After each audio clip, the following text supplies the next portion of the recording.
Alors là, en pleine conférence de l'Axel, on a beaucoup parlé à la fois de régulation, gros sujet de régulation, notamment des grandes plateformes, mais globalement de dire on doit faire en sorte de faire respecter l'état de droit, que ce soit l'état de droit économique ou l'état de droit de protection des citoyens, en ligne comme en ligne.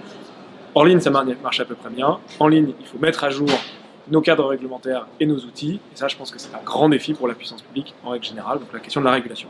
Deuxième question, on a beaucoup parlé d'inclusion, de ces 1 Français sur 5 qui ne savent pas se servir d'Internet et qui se sont mis de côté dans ce monde qui est de plus en plus numérique. Et là, c'est vraiment une des très grandes priorités, enfin peut-être ma plus grande priorité pour cette année, c'est de faire en sorte de parler à tous ces Français qui laissent de côté, de penser les services publics de manière multicanale pour aussi garder des voies physiques, réintroduire des numéros de téléphone, enfin continuer à faire société à l'ère du numérique.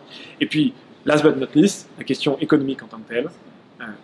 La Chine a les BATX, les États-Unis ont les GAFA, l'Europe doit avoir ses propres champions du numérique. Et on ne peut pas se contenter de la régulation. Je dis souvent, on ne peut pas avoir Chine BATX, États-Unis GAFA et Europe RGPD. Ça serait la fin des haricots. Donc il faut qu'on fasse en sorte, du côté de la puissance publique, qu'on investisse plus, qu'on continue à créer un cadre réglementaire qui fait qu'on puisse avoir toutes ces startups, ces licornes et ces décacornes et ces très grosses entreprises qui émergent. Je suis assez optimiste. On voit que la dynamique est bonne, il faut continuer à pousser. Alors on a ces 3 sujets, avec en plus évidemment la transformation numérique de l'État. On a ces 3 sujets, faire émerger des champions, réguler, inclure tout le monde dans cette grande dynamique qui sont vraiment les 3 priorités.